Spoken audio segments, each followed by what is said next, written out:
Welcome to Final Fantasy Weekly. I'm Drew Kreisman. And I'm Ira Kreisman. And on this episode, we continue our conversation on Final Fantasy VII. When last we left our heroes, they were not really escaping the Gold Saucer Gulag so much as being let free by the king capitalist of this very strange enterprise.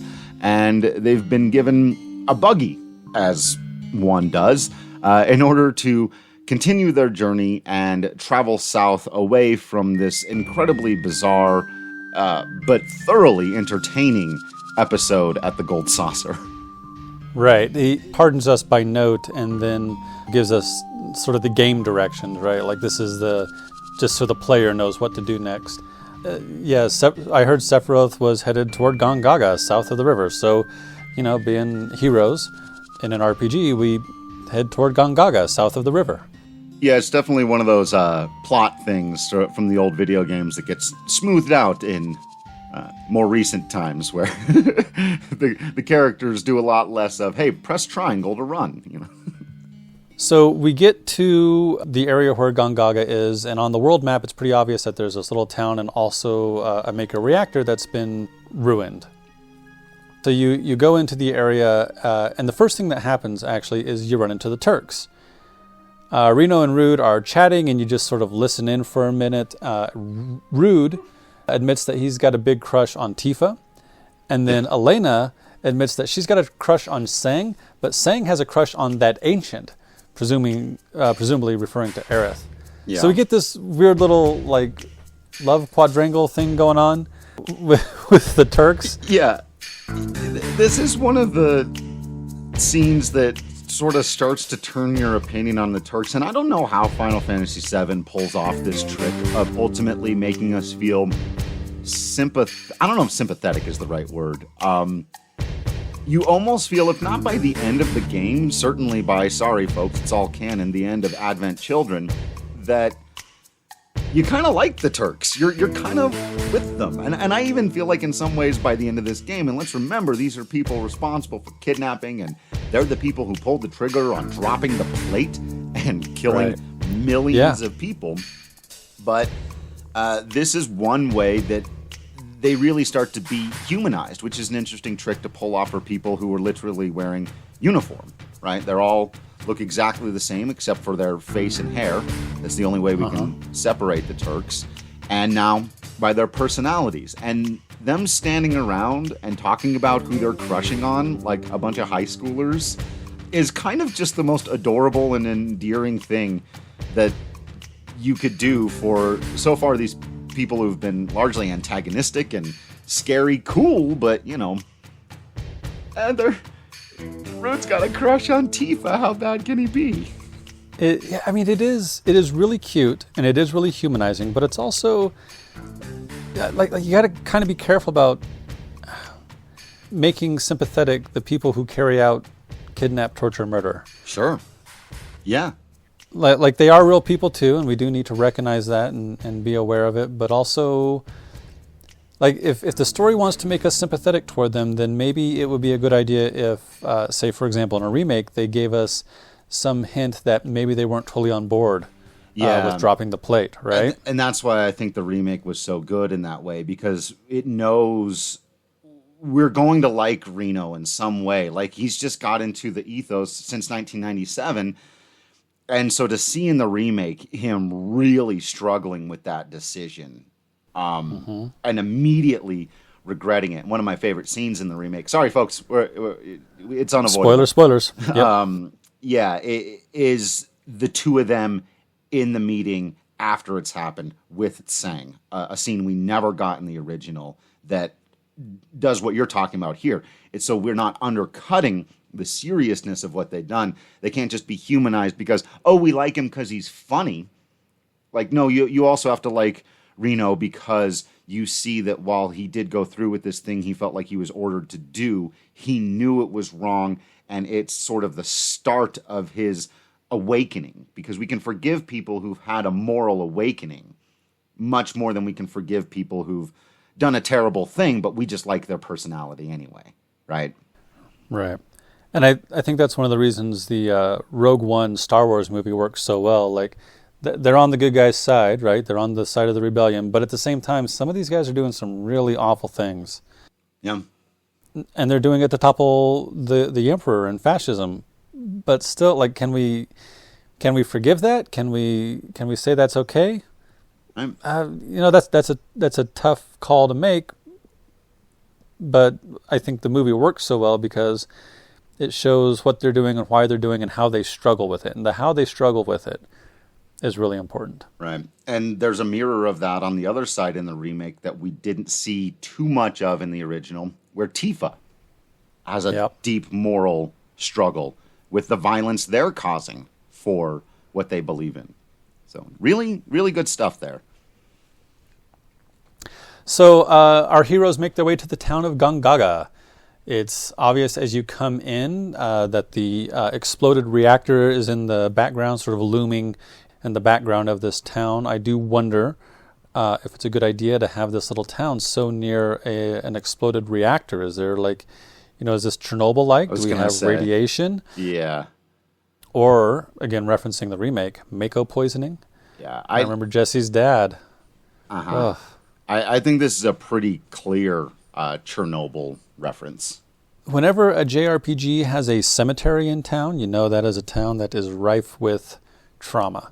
Mm-hmm. There's a little cemetery here. A person explains that the explosion happened 3 years ago, killed a lot of people, killed this particular person's husband. In town, there is a house with an older couple in it. Yeah, I'm getting emotional already. Keep going. So one of the people says, "Hey, you there? You have a glow in your eye. Are you in Soldier? Do you know anything about our son? His name is Zach. It's been 10 years since he left for the city."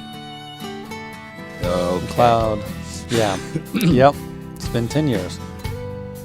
Cloud does not remember a Zach, but Aerith does, and she says his name. She says Zach, and the parents say, "Young lady, do you know him? He wrote to us 6 or 7 years ago saying he had a girlfriend. Could that have been you?" Now, I have a question real quick. Aerith is, 21, 22 at this point? Yeah. So 6 years ago would make her 15, 16? Yeah. Which is not, 15, 16-year-old girls have boyfriends. Zach's only a couple years older, right? So it's like having a boyfriend in high school, except you don't go to high school and he's part of this corporate military. It's worth remembering that these people going through the trauma of being in a JRPG, they are quite young. Yeah. I think it's more, Final Fantasies are almost always also coming-of-age stories for somebody, because as you said, the main characters tend to be young, and so whether or not they hyper-focus on early childhood trauma. So, yeah, but here, Aerith, for, spoilers for Crisis Core and for a little bit later on, though, that she had the first love, and that's how she describes him both in the original game and in the remake. First love of her life when she was, 14, 15, 16 years old, like many of us experience. And they'd been writing letters, and he went off, on a mission and just didn't come home one day. Right. With no explanation. Right. And that would affect a person. Our heroes have no answer for this older couple. Aerith and Tifa both leave. Cloud's kind of confused, so he goes out to follow them. Cloud is not the one brooding this time. Instead, it's both Tifa and Aerith brooding separately. So he approaches Tifa, and she says, that sounds a lot like you, leaving town and saying, "I'm going to join Soldier." And Cloud says, well, a lot of guys were like that back then, but it's important that Tifa makes this connection, right? Yeah. And then he goes and talks to Aerith. I mean, you can choose which to talk to first, and that probably matters for the dating event that comes up. Sure. So in talking to Aerith, she explains, as you just said, that she didn't know Zack was from this town, but she says, yeah, he was my first love, soldier first class, same as you. Cloud says, it's strange, there aren't many who make first class, and I've never heard of him. And yeah, that is strange, Cloud. You should investigate that thought a little bit further. Aerith is pretty zen about it. She's pretty in the moment. She says, it's in the past. I'm just worried because I heard he was missing. He went on that mission 5 years ago, never came back. But he did love women. He was a real ladies' man. Probably found somebody else, and that's fine. I feel bad for his parents. Yeah. Yeah. Cry. Yeah. I mean, again, that's the internalization you have to do when the world doesn't give you closure. You have to create it for yourself. And I think it explains a lot about why Aerith is a live in the moment. Live for joy, yes, but she's not the puritanical symbol of all things that are good, as it's often been pointed out. She's a person with trauma and emotion who has made a decision to live her life in the now and not dwell on the past or even fret too much about the future. And it's one of the things I love so much about her is, as you put it, it is her zen, where some people would let things like this define them in the negative. Now, it's not always the best way, because as we see, it can lead to some problems when you don't get a little more into investigating what happened in the past. Could help us understand some things better here. But I really appreciate her. I feel bad for his parents. Like, it's so heartbreaking that even in this moment, even in her own loss, she feels for someone else's loss. Right. After wandering around Gongaga for a minute, you can go check out the burned out reactor.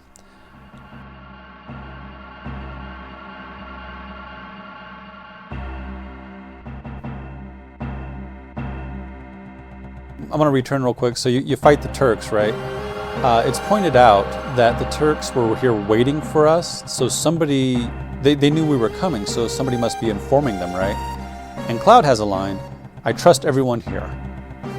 And I have to wonder, really? You trust everyone? I get trusting Aerith and Tifa and Barrett. You had this big adventure with them in Midgar. But Yuffie, you've kind of just met recently, and she joined you because she thinks she's awesome. And she stole your shit. And she stole your stuff. And Kayet Sith is possibly an anthropomorphic cat, or possibly a machine in the shape of an anthropomorphic cat who joined you just because he said he was going to. Yeah. We trust both of these. I get wanting to trust the people you're fighting with and traveling with, but I don't know, that feels a little...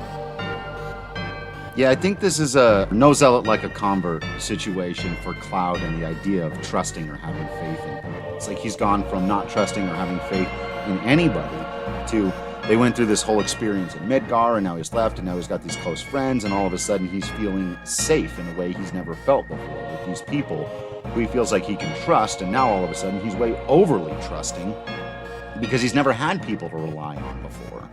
And yeah, not as we'll find out, not a great mindset to have. There's a bit of foreshadowing there in that statement. We're checking out the reactor, and a Shinra helicopter shows up. So our characters hide. Scarlet, the woman who's the head of weapons development, and Sang, the man who's the head of the Turks, get out of the helicopter. Scarlet's looking for some materia. Aren't we all? And she searches around and she says, this is junky materia from a junky reactor. I'm looking for huge materia. Whatever that means. You know how everyone's got a big sword or a big cannon on their thing? I'm looking for big, come on. Big materia. Big materia. She makes the comment, we can make the ultimate weapon if we had some. With Hojo gone, weapons development has a bigger budget. Even if we make it, though, I wonder if that stupid Heidegger could even use it. And I kind of love that Scarlet and Heidegger hate each other. I do too. Again, because then whose side are you going to pick? Because there's nobody in that who's a good person. So then you just get to kind of decide which one of them you hate more, which can also be fun. They're both just really good bad guys to hate. So that's what happens at Gongaga and the burned out reactor. We get the background with Zack. we get some foreshadowing of what's coming from Shinra and trying to find a huge materia. Also, double meanings of words. We've talked about we trip up sometimes on soldier because soldier oftentimes mean small grunt, and that they've taken that to mean the most elite class of combatant that they have. Weapon. Talking about creating weapons and great weapons. There's another meaning for that. There's a foreboding there as well about big weapons. So our heroes clamber back into their buggy and make their way further into the world, and we shift to a sort of a reddish desert area with these rocky formations and canyons and whatnot.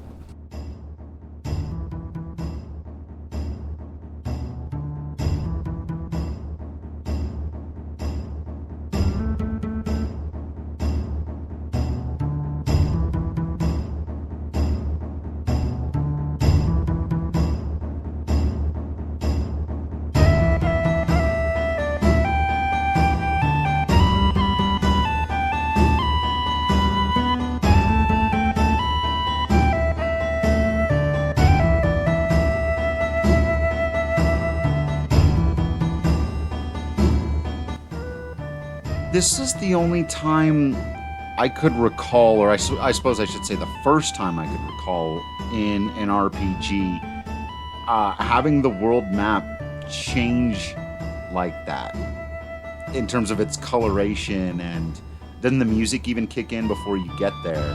Mm-hmm. The lighting shifts, right? Yeah, just a really cool effect that hammered home that you're going to a place that's different than anywhere you've visited so far in this world.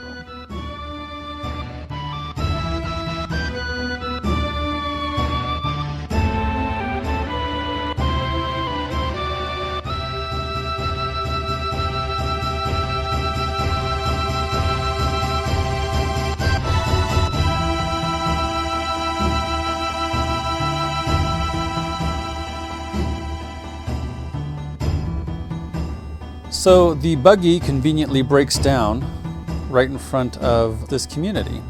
And we find ourselves in Cosmo Canyon. It's got that cool music that you were just describing. There's lots of ladders. It's built into like the side of a cliff, kind of like the pueblos out here in western Colorado in the southern area of the state and all that. It's really neat looking.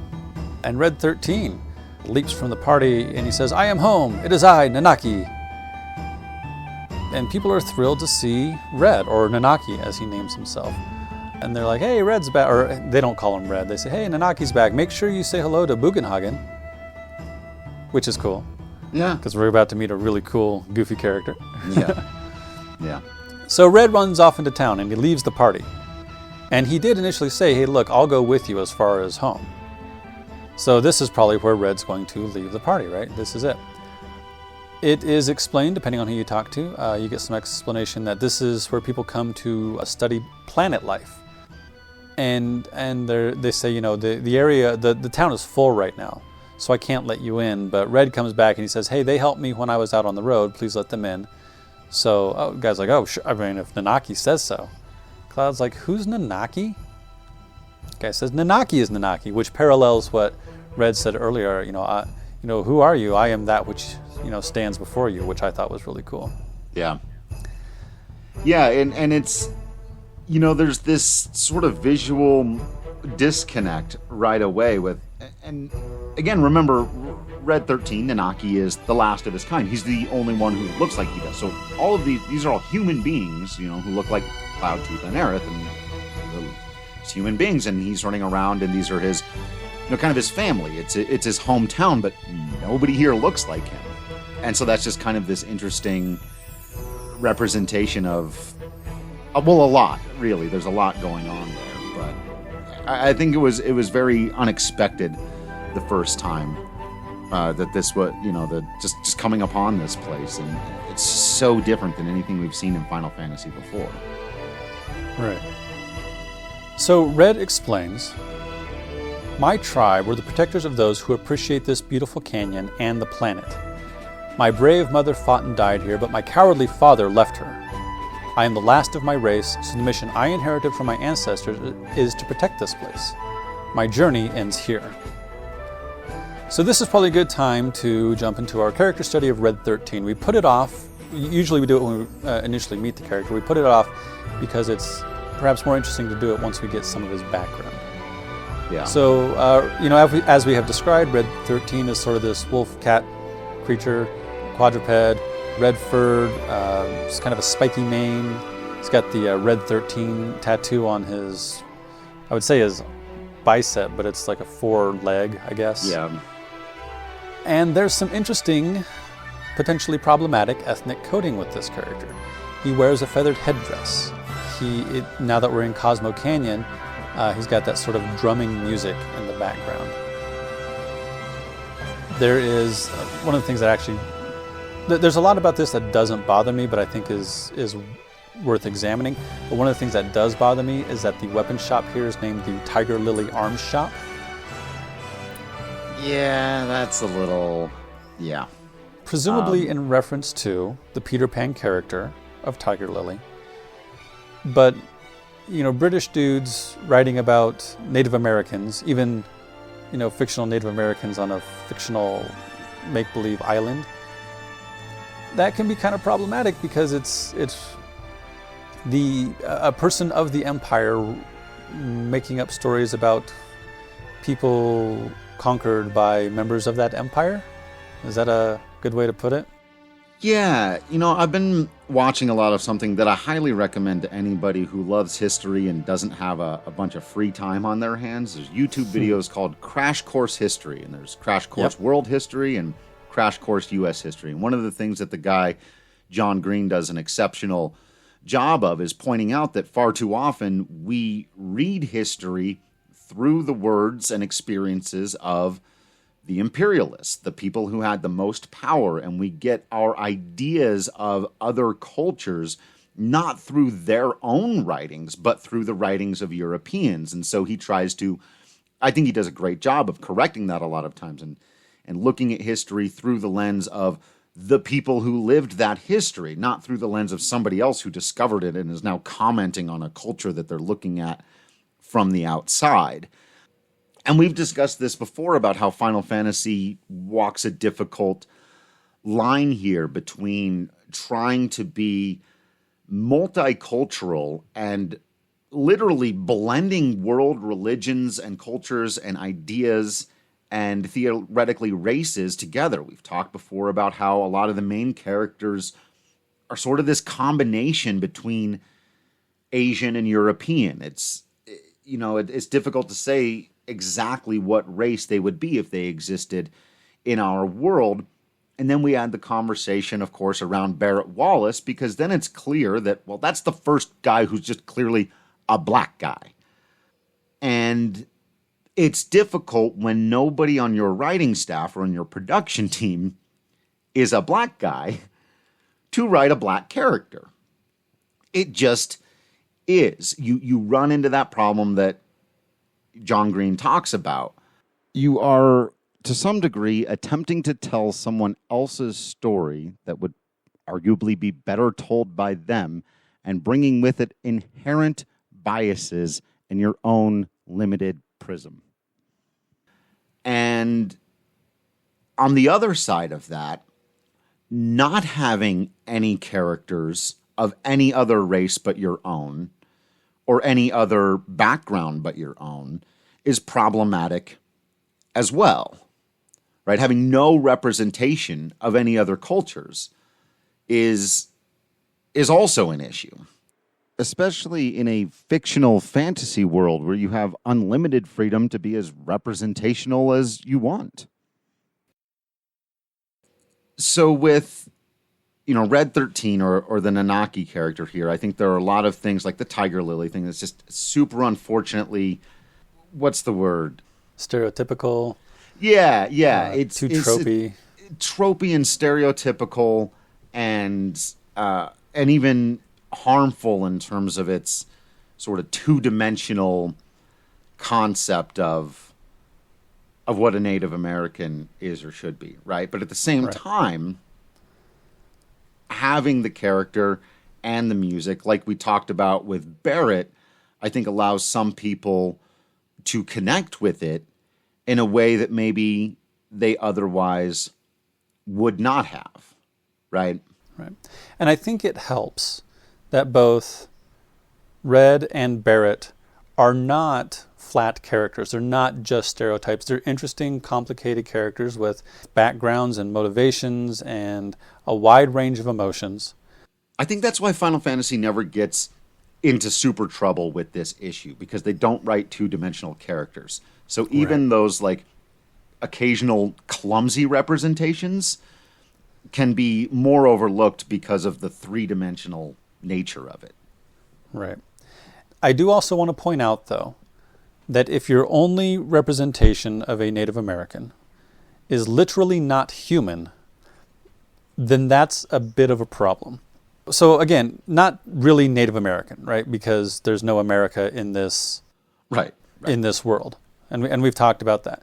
But at the same time, clearly coded as a character representing a lot of what we might think of as the stereotypical tropes of a Native American. So feathered headdress, the drumming music, a planet-loving people who study, nature, almost all of whom have been killed off.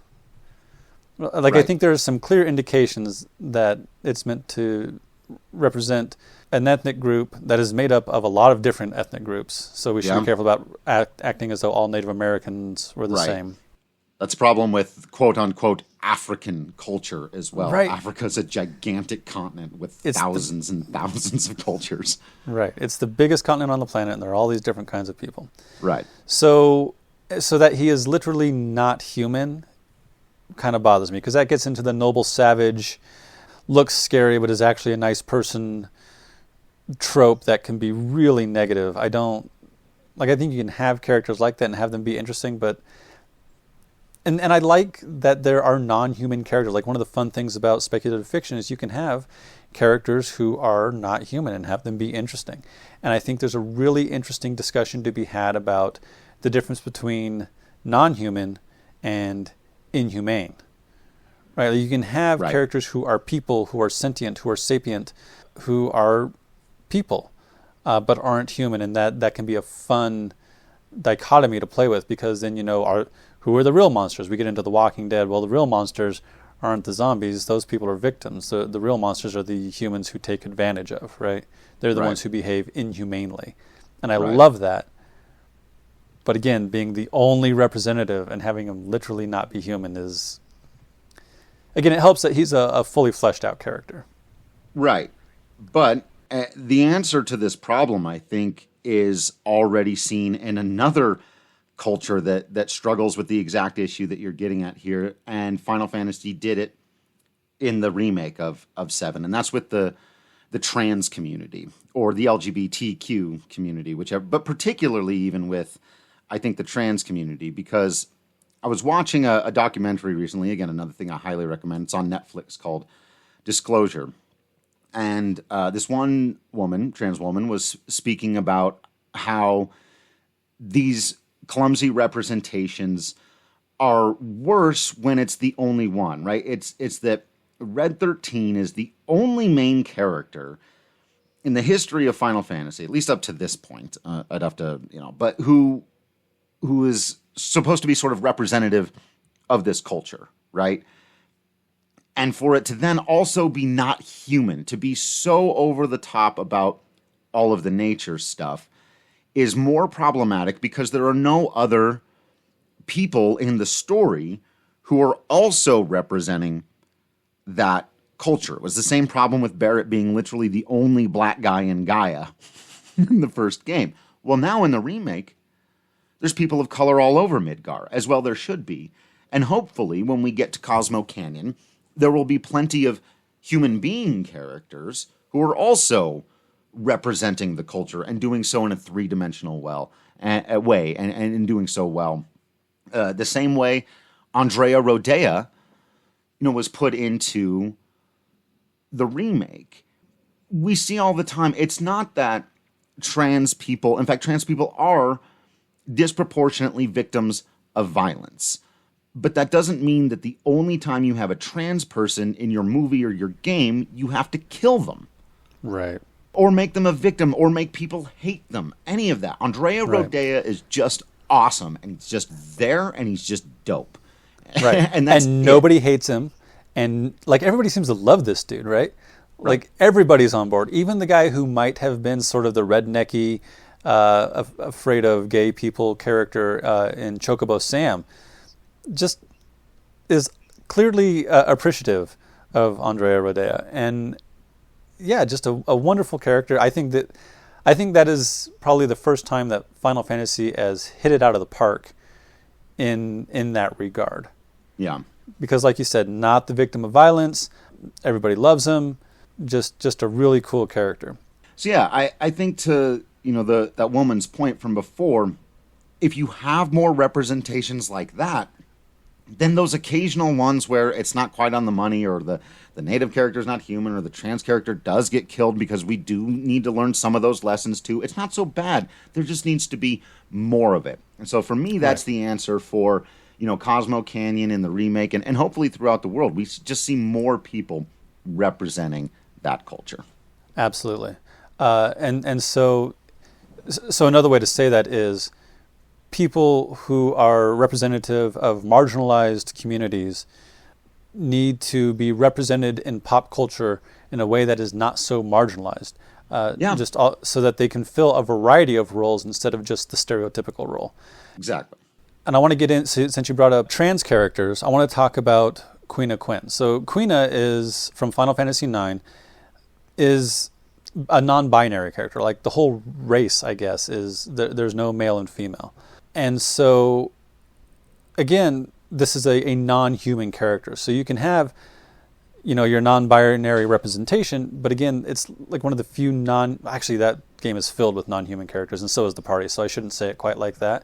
Yeah. But still, I would have almost I think I would have preferred it had we had a non-binary character who was human. But like you just said, the franchise as a whole continues to make that effort, which helps. And Queen is just a fun character, so that helps. Right. And I want to get back into it with Barrett a bit, because like we said, in the original game that we're talking about now, he is the only black character, except maybe also Reno, though that was unclear to me at the time, in the whole world. And we sort of talked about he's the stereotypical angry black guy in a lot of ways, and that can be kind of problematic. But at the same time, like, we drew the parallel with Mr. T, who in the 80s was like the black character I knew about. But also, like, that's who he was. Like, he wasn't a character, he was a person. I don't want to make it... I feel like I made it seem at the time like I thought that Mr. T was a negative stereotype. And he wasn't. He was an incredibly thoughtful person, and there's this interview that he did with David Letterman. Which Rocky movie was he in? I don't know. Rocky 2 or Rocky 3. I don't know. He was in one of the Rocky movies. And he was doing the promotional tour. And David Letterman's singing his praises, saying, "Man, you were a really scary dude in that movie." And David Letterman makes me really uncomfortable in that interview, because he's trying to crack jokes and make this kind of fun, and Mr. T is being very sober about the whole thing. Yeah. So Letterman asks, "Mr. T, is that your real name?" And he says, "If Pope John Paul II came on your show, would you ask him if that's his real name?" Which is fantastic. And he explains, "I changed my name because I wasn't given respect before. People have a tendency to call a man boy. So I changed my name so the first word out of people's mouths was Mr., because it's a sign of respect." Which, I mean, he made that decision on purpose. He made a very purposeful, conscious choice to insist on being respected, because black men were often not respected. He also described the stuff he wears, right? Mr. T was big into the gold chains and the feathered earrings and the mohawk. And he explained that he is a descendant of the Mandingo warriors, which was a tribe in Africa. And they wore feathered earrings, diamonds, gold. And the chains are gold because they are symbolic, he says, of his struggle. His ancestors, brought to the United States of America, were shackled by their wrists, their necks, their ankles. And he turned those shackles into gold, and it makes some people uncomfortable, but that's the point. So Mr. T is, I don't want to talk about him as though he is a negative stereotype. He is also a complicated, fully realized human being with a backstory and with motivations. And so, on the one hand, if the only black person you know of is Mr. T, and you therefore model your only black character after him, that's potentially problematic. At the same time, Mr. T himself is not problematic, and Barrett, being a fully realized character with an awesome voice actor who you actually got to help interview on a whole different podcast than our own, that I think helps. But like you said, they keep making the effort to have better, more interesting representation. And the more different characters who are of these marginalized groups, the more different roles these characters get to play, and that helps. Yeah, we've talked a lot on when we get up to these issues about how two cis white guys, right in the middle of just middledom, can have a difficult time having these conversations in full. In fact, it's impossible for us to have these conversations in full. Right, we can't tell somebody else's story. Exactly, which is exactly the problem we're talking about here, right? Trying to tell somebody else's story. But I think I'd like to finish out this part of the conversation, therefore, with not our words, by playing a little bit of that conversation. My friend Matt Diorio had me on his podcast, Crashing Game Night. We got to interview John Eric Bentley, the voice of Barrett Wallace in the remake, and I asked him about this very specific problem, and I think his answer is the answer for Square, for Final Fantasy, and really for artistic representation. So let's let John finish out. Let's let him have the last word on this. Did you think at all about the history of this was an important character culturally, but there were also some things about the way he was written originally that maybe weren't. Bro, you can say it. You can say it. Feel free to say it. So this is a conversation I've been quite a bit. Number one, I was a fan of Final Fantasy when it came out. I had just gotten married, and I didn't know what RPGs were. I knew from Wild Arms and different things like that. But when I played Final Fantasy, I'm like, oh my gosh, there's a black dude in this. And he doesn't. Let's be honest. I freaked out when I watched Friday the 13th when the brother was in it, and he was like, let's kick the MF's butt all over Dreamland. And he didn't die. Don't get me, when it came back, the next one, he died. Yeah, he didn't. But at least he made movies. Yeah. You got to understand, that's a big deal in our culture. So you got an RPG where the dude is not only just in it throughout, he's the leader. He's gruff. He's got all these different dimensions to him. He adopted a little baby girl who is not of his culture from a friend who was killed right in front of him as he was trying to save him. He's trying to save the place, planet conscious. Look at where we are right now with being conscious green.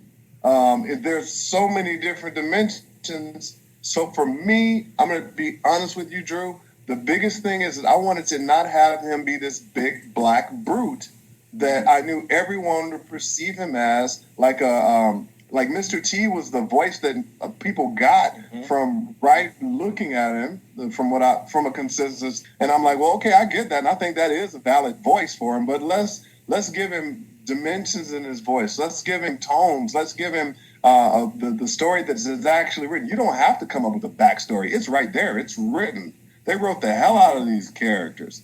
So for me, I was very conscious about not making him this big black brute that so many, because you got to remember, this is a universal thing. And I didn't want people in other countries to look at him as this caricature of what they think black people are like in the United States. And that was something that I was very conscious of. So I wanted to this man who is a man who has thoughts, has a thought process, has a child, cares about his people, cares about his cause. I wanted to bring all that together, because it just didn't make sense to play him as this big black brute, which is how a lot of people just visually see him and so many folk in the United States of America.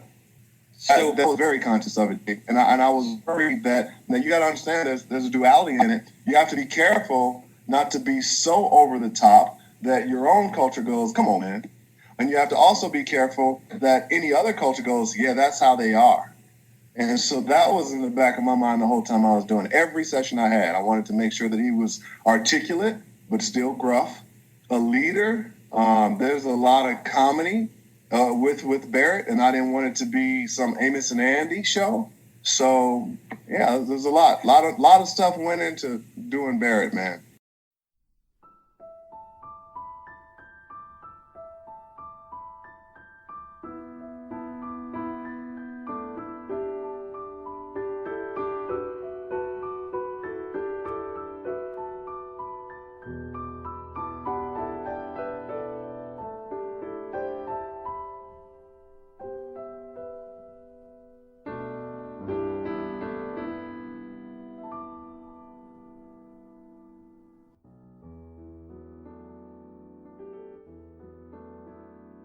So Red lets you into town, and he wants to introduce you to his grandfather.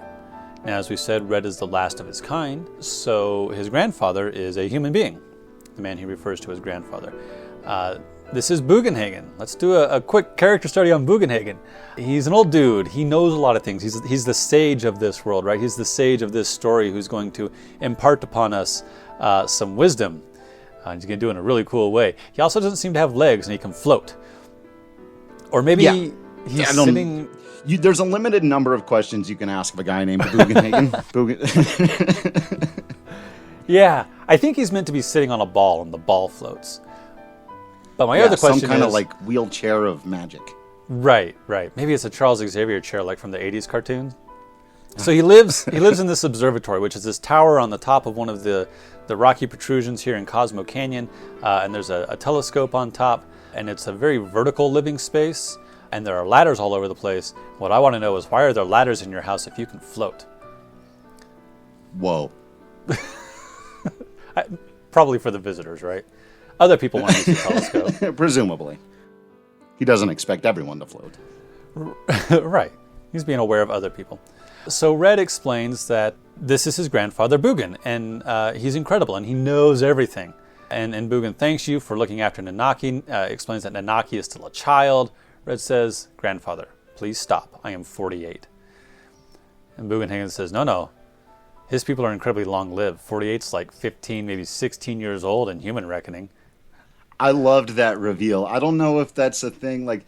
I don't know if people cared about that, but for me, because he speaks in this elevated language, and he almost talks down to the party the whole time, and I feel again in the remake, like when he's immediately talking trash to Barrett, like, he's, like, yeah, he almost talks down to, "I'm the more spiritual being, and you people don't understand what I understand." And then you figure out he's a teenager.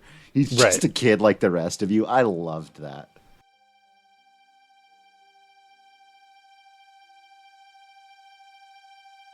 So now we start getting into some of the deepness here of the philosophy of Final Fantasy VII as explained through our sage, Bugenhagen. He says, "Reaching into the heavens, threatening to snatch the very stars from the great city of Midgar. You've seen it, haven't you? Well, that's a bad example. Looking up too much makes you lose perspective." Which, says the guy living in an observatory, but all right. Yeah. "When it's time for the planet to die, you'll understand that you know absolutely nothing. It may be tomorrow or 100 years from now, but it's not long off." Okay, thanks. So we're doing this, huh? Okay. He explains, "I hear the cries of the planet." And you get that sound effect that they play when you can hear the cries of the planet. He says, "It's the sound of the stars in the heavens. When this goes on, planets are born and die. That was a scream from the planet, as if to say, I hurt, I suffer." And Red says, "Hey, they've come here on a long journey to save the planet. Why don't you show them your apparatus?" Which I assume is the I feel like that's an odd word choice. Let's take him to the holodeck is basically what he's saying, which we get to see sort of in Final Fantasy VII Remake, which is super cool. Man, just imagining this it's gonna blow us all away. But yeah, take them to the apparatus, the device. There's not a word for it yet. The machine. In ages of invention, you would often find that, right? The contraption. Right. And people are just inventing brand new things. So it's basically a holodeck. You go into this room and it's this light show, and it's a bunch of holograms, and they turn it on, and it comes on in the background, and we see the solar system. We're standing amongst the solar system. It looks very much like our real world solar system. The sun in the center, and then our planet is the third planet from the sun, and there certainly appears to be a very Jupiter-looking planet. Yeah, there's a whole weird. We could dive deeper into, and I just don't feel like I'm prepared right now. The cosmos of this fictionalized, I guess you would now have to call it a universe, because we're not really just talking about one planet anymore. The conversation has just become about the tiny blue dot and its role in a wider cosmos, right? We've just blown the entire conversation out, literally to the cosmic level, and it hits you that way in the original. I remember it hitting me that way. This moment of like, yeah, we'd been to the moon in Final Fantasy IV, but this felt, I don't know, just so much bigger than that. Bugenhagen says, eventually, all humans die. What happens to them after they die? Which feels very Socratic method to me. Yeah. The gentle kind, not like the badgering kind. Yeah.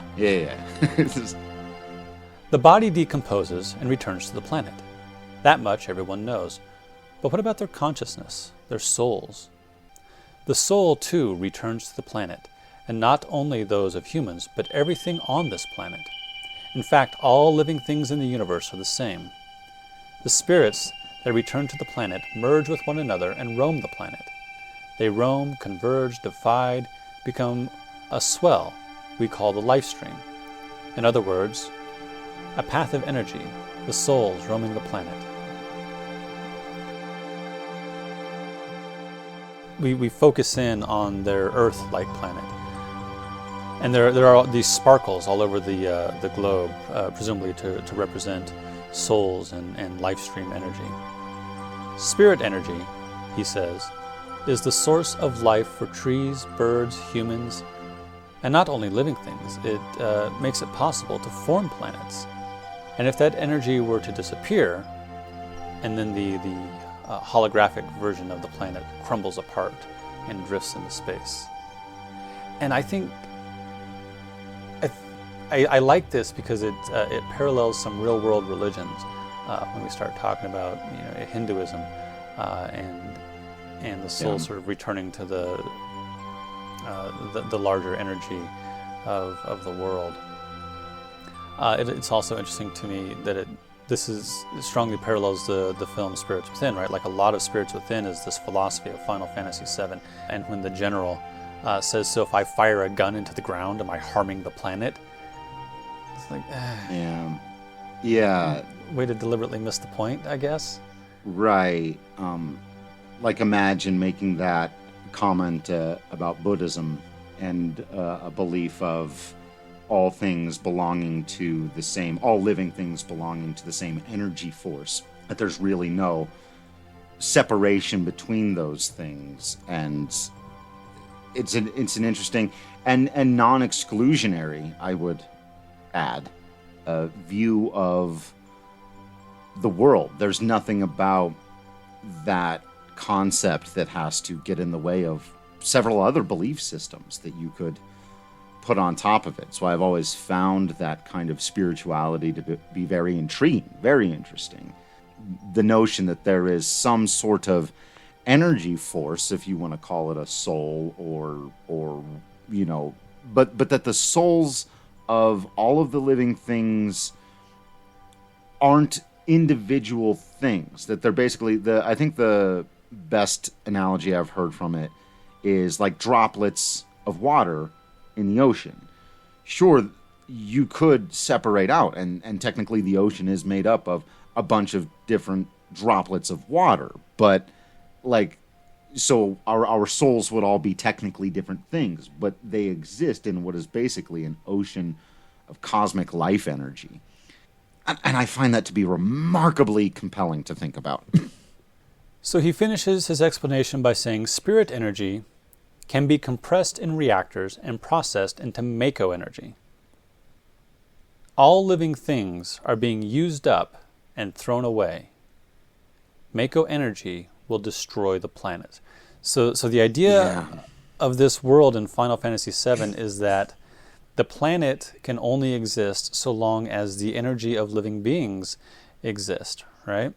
And so if we're pulling that energy, that literal energy, from the planet and using it to power our air conditioners and condensing it into materia so we get the superpowers of the planet, well, we're using it up instead of letting it serve its purpose to become living things and then die and return and then become living things again. And that is the big problem with what the Shinra Corporation is doing.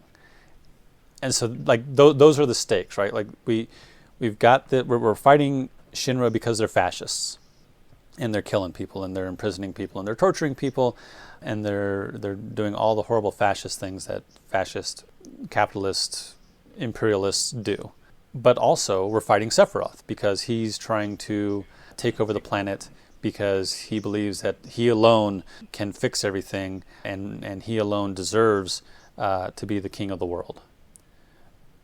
But those two things aside, like, the very existential crisis of Final Fantasy VII is that if we continue the way we are, nobody's goals, not Shinra's, not Sephiroth's, not anybody who lives on this planet, will matter, because all life will be extinguished. We have to fix this first. We have to deal with the White Walkers first. We have to deal with climate change first. We have to deal with the virus, COVID-19, first, because if we don't, it doesn't matter what any of our other goals are, we will all be dead. Right. And it is our own hyper-consumption that is killing us. I mean, we literally pull the long dead bodies of long dead living creatures out of the ground in the form of oil and use it to power our modern conveniences and pollute the only planet we know for sure we can live on. This isn't hypothetical. The writers of Final Fantasy VII aren't suggesting, man, wouldn't it be horrible if this was the case? They're telling you straight up, like, yeah, we got a lot of problems, and there's a lot of stuff you still got to go out there and do, and this game is about life and love and loss and friendship and all those other things.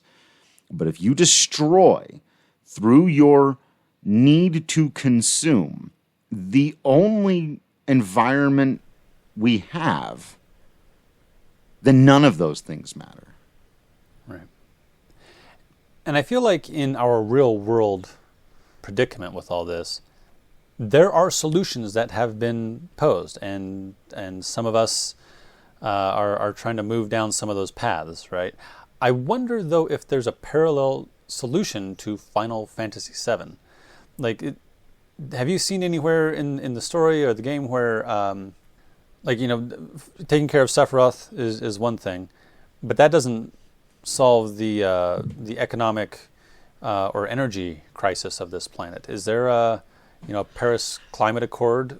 Right. No, I mean, other Fantasy than VII? overthrowing Shinra, I don't know. We'll have to keep our eyes out if someone prescribes an ideology, perhaps in Wutai, maybe, but or even here in Cosmo Canyon, the idea, and it can be overly simplified. And like you said, there's a real world, capital P, problematic tendency to romanticize, like, oh, Native Americans were so much more in touch with nature and lived sort of this more fulfilled life, and they didn't have any of the technologies. Like, you know what? The Amish still exist. The Native American people still exist. If we wanted to live that way, we'd live that way.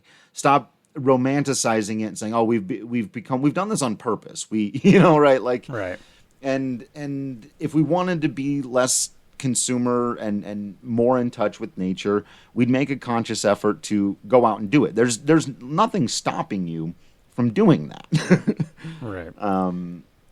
You know, other than societal pressures to live, I suppose, what people would see as a quote unquote normal existence. But Right. And, you know, I love my house. I don't want to give up my house. yeah, I like playing video games, right? We're here talking about a video game, right, a product of modern convenience. right. It seems like there's a way to do all of that, but also not to the excess that we have gone to.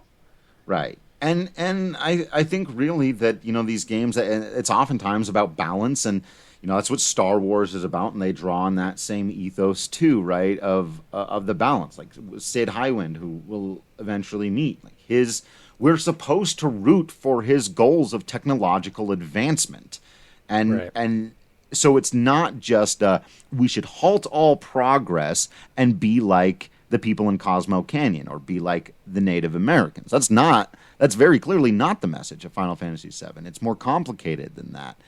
So yeah, and maybe that therein lies the answer, is to let life's, you know, complications play out and just try to earnestly approach them. So our heroes, after getting this explanation, are sitting around a campfire. You can talk to everybody. Barrett will explain that Cosmo Canyon is where Avalanche was born, the movement to fight Shinra. He promised his guys that someday, when we save the planet from Shinra, we'd all go to Cosmo Canyon and celebrate. It's nice that there's a Cosmo Canyon drink at the Seventh Heaven in the remake. Yeah, yeah. He does wonder, is it right to go on without them? Will they ever forgive me? Whatever it takes to save the planet, I'm going to do it. Avalanche is born again. Yeah. Tifa says, bonfires are funny, aren't they? They make you remember all sorts of things. Remember. Memories. Yeah. She says, you know, Cloud, 5 years ago? No, forget it. I'm afraid to ask. And Cloud will press her on it. And she says, it feels like you're going far away. You really are you, right? What kind of question is that? What? Aerith says, I learned a lot. She says, the elders taught me many things. And who is she talking about when she says the elders? I don't know. I've never quite understood this, because she's mostly lived either in Shinra Tower or with Elmira. So I'm not sure what that means. I don't know if that's just a mistake in the translation or just a goof in the script. I don't know. But she does ruminate about the Ketra and the Promised Land, and she says, you know, I'm all alone. I'm the only one of my kind now, which sort of parallels Red, and she's sort of being kind of broody here, but it's, you know, it's worth remembering that we're here as a party and we are going to help each other out. And finally, Red says, long ago, when I was very small, we were all around this flame. When I talk about my mother, I'm full of pride and joy. When I think of my father, my heart is full of anger. And Bugenhagen shows up, and he says, you really can't forgive your father? Red says, of course not. He left my mother for dead. When the Gi tribe attacked, he ran off by himself, leaving mother and the people of Cosmo Canyon. And Bugenhagen says, all right, come on, Nanaki, there's something you should see. So we put together a party, and we go through the sealed door. There was this door that Bugenhagen sealed off, and only he can open it. And he takes you down into this cave, and he says, everyone here in this cave is a ghost of the Gi tribe, and that they weren't able to return to the life stream because they're vengeful spirits. And so you go back through this cave, and you fight through all these monsters, and eventually you get all the way to the back, and he says, as you can see, it's very narrow here. A warrior went through this cave all alone, fighting the warriors of the Gi tribe one after another. And we get this really cool remix of the Cosmo. It's the Great Warrior remix of the Cosmo Canyon theme. And Bugenhagen points to the top of this sort of rocky protrusion in the cliff face, and there's a stone statue here of a person who looks very much like Red XIII, with a bunch of arrows sticking out of him. And he says, he continues to protect us even now. You thought your father was a coward, but he alone risked his life to protect Cosmo Canyon. I want you to continue on your journey with Cloud and the others. They say they're trying to save the planet. Honestly, I don't think it can be done. Even if they stop every reactor, even if they stop Sephiroth, everything will perish. But Nanaki, I've been thinking lately, if there's anything we could do. No matter what happens, it's important to try, isn't it? Am I just wishing against fate? And I like this for many, many reasons, because oftentimes our sage-like characters can be sort of above it all. Yeah. And can forget that they're living in the world, and he's acknowledging that here, that even with he explains that he's about to be 130 years old, so he can't go on the journey, so Nanaki has to. And so even at this age, he can still change, he can still learn. We've talked about characters, the old mentor characters who their real function in the story is to teach the hero and then to die so that the hero can go on and have their adventure. And here we're sort of fighting against that trope, as Final Fantasy so often does, and saying that even after 130 years, Bugenhagen can change his mind, can learn something. Yeah. So I really enjoy that, but I also really enjoy, because again, Final Fantasy VII Remake, am I just wishing against fate? Heckin' yeah, man. Yeah.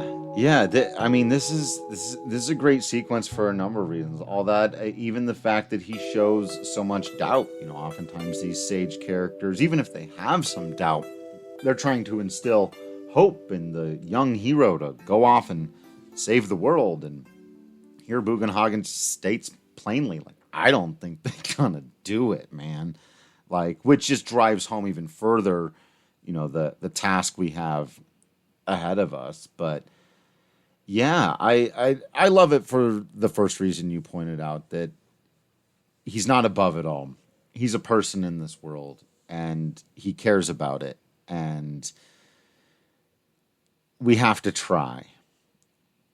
That we have to try, even if you don't believe, even if you're more aware of the unlikeliness of your success. He still wants to give it a go. That is the ethos, I think, of Final Fantasy. So the camera pans up and we get this really cool shot of the stone statue of Seto, the father of Nanaki, still standing guard over this back way into Cosmo Canyon, and he's sort of backlit by the moon, and it's a really cool shot. And Nanaki hops up the cliff a little ways to be nearer to the statue of his father, and he howls at the moon, and the statue of Seto begins to cry. It cries, I guess, rocks. It's unclear to me. But whatever magic petrified Seto still allows him to be aware, which has got to be an agonizing sort of existence. And with that, Red XIII gets a little bit of closure, a little bit of a deeper understanding of his own lineage and past, and the party gets a much deeper understanding of one of their new friends, and now a completely indelible member of the party. And we are ready to move on toward the bigger rest of the adventure. That's it for this episode. Thanks for listening, and thanks to everyone who reached out to us. Feel free to let us know what we missed, should have mentioned, or got wrong. You can find us on social media at FFWeeklyPod, or email us at FinalFantasyWeekly@gmail.com. The podcast is totally free to listen to, but if you want to be able to download it to your normal podcast app, you can do so by subscribing to our Patreon for as little as $1 a month. Join us next time when we return to the place where this all began.